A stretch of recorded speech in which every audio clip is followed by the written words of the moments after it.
আসসালামু আলাইকুম ওরহমাতুল্লাহ। শ্রোতা বন্ধুরা, আশা করছি মহান রব্বুল আলমিনের অনুগ্রহ ও দয়ায় আপনারা সকলে ভালো আছেন।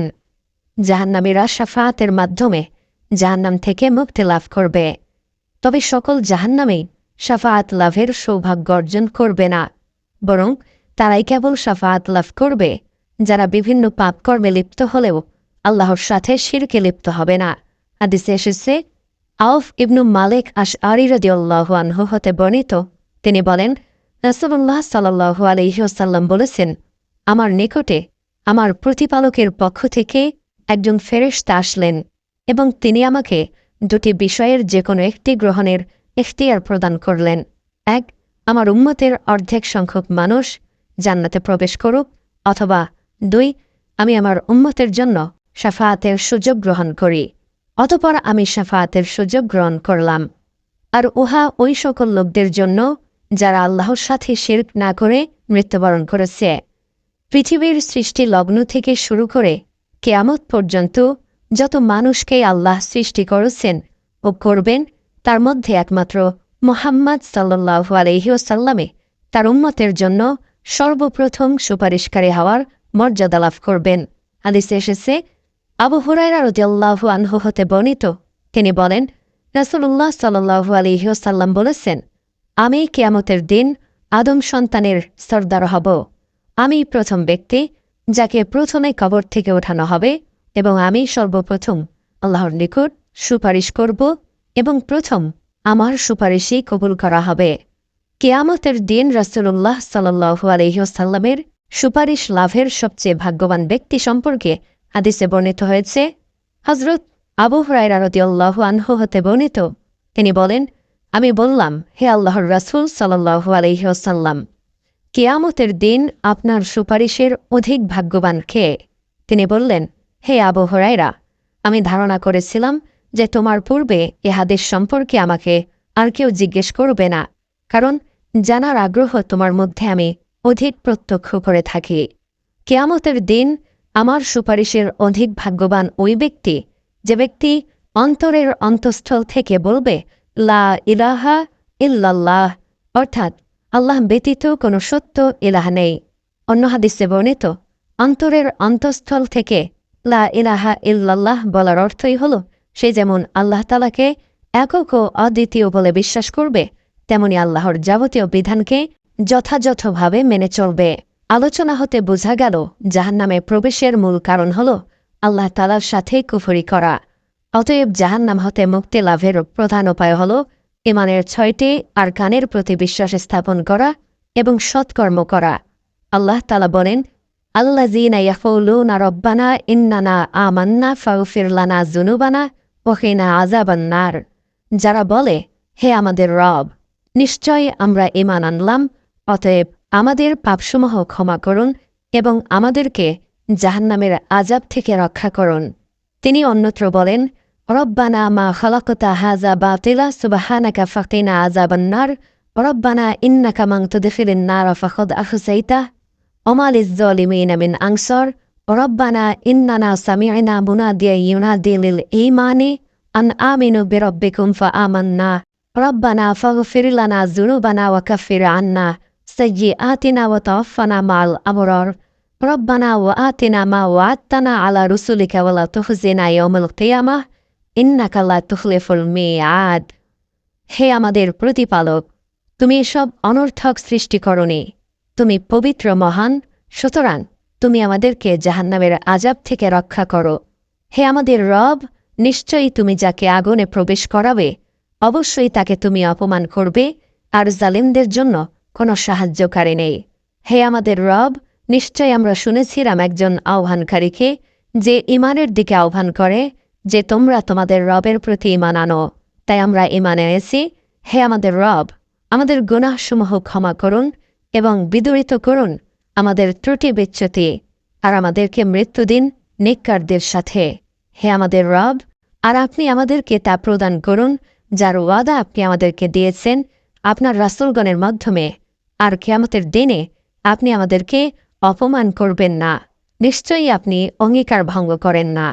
অত্র আয়াতসমূহ থেকে বোঝা যায় যে আল্লাহ তাআলার প্রতি ঈমান আনয়ন করাই জাহান্নাম থেকে মুক্তি লাভের প্রধান মাধ্যম, যা ব্যতীত কোনো নেক আমল আল্লাহ তাআলার নিকট গ্রহণ হবে না।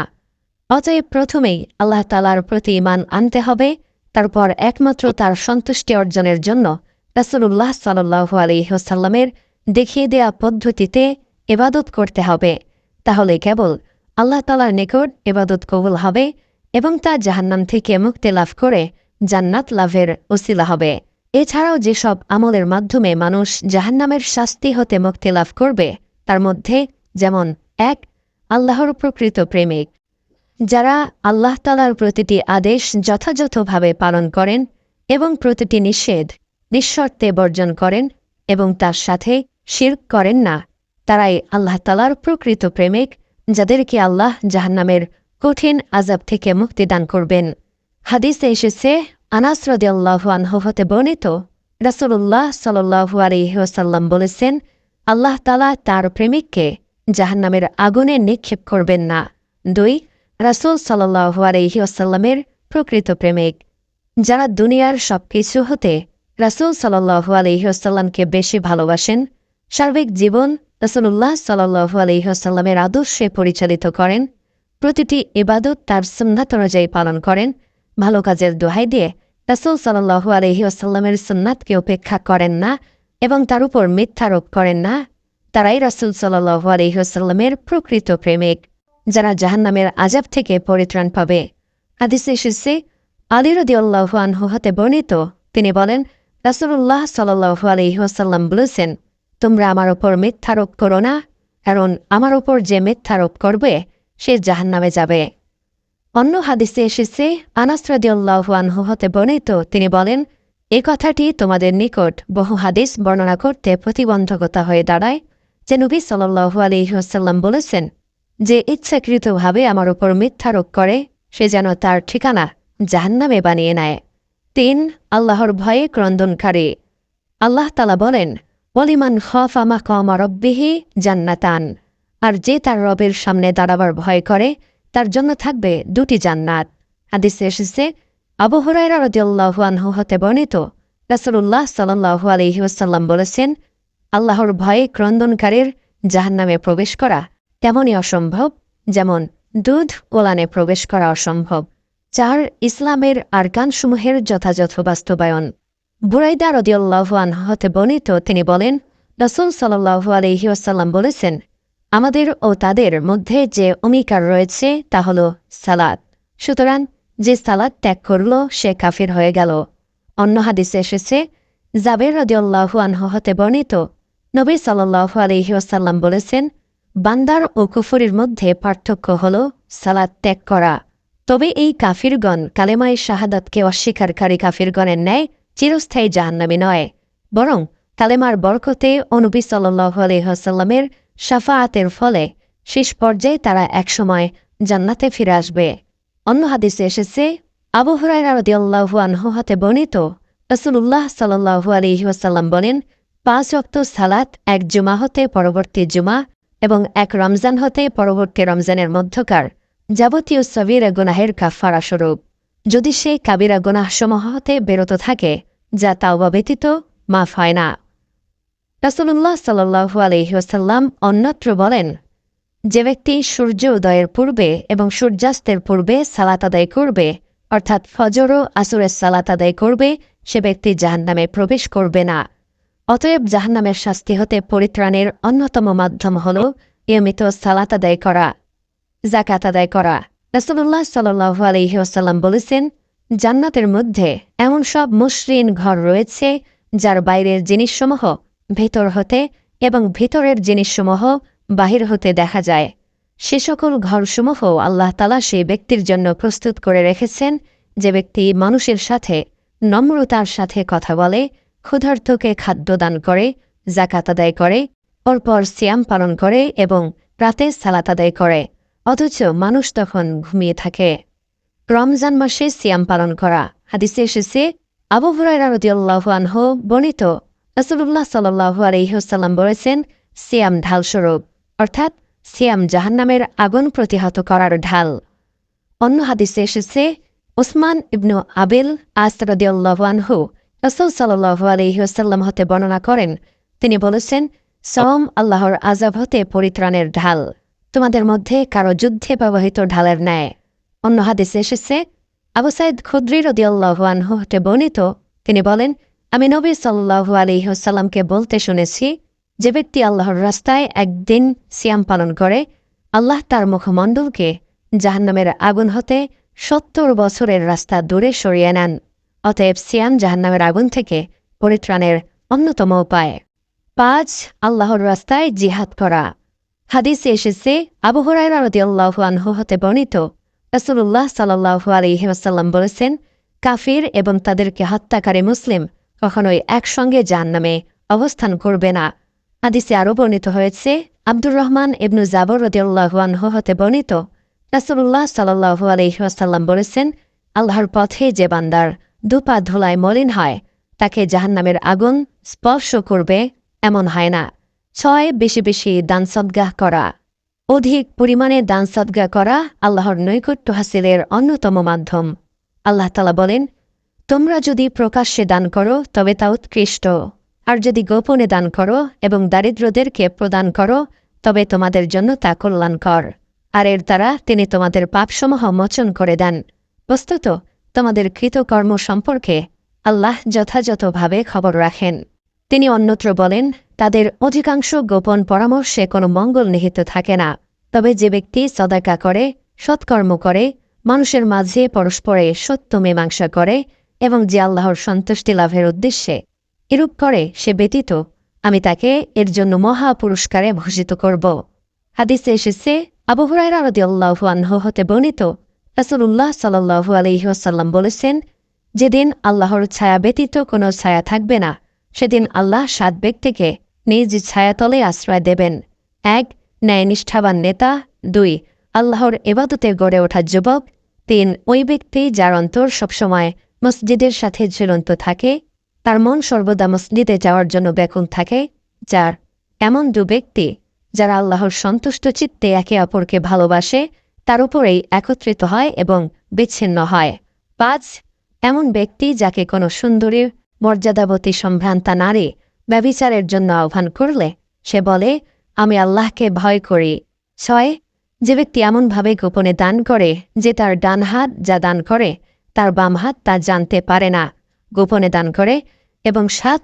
যে ব্যক্তি নির্জনে আল্লাহকে স্মরণ করে এবং তার দুচোখ দিয়ে অশ্রু নির্গত হয়।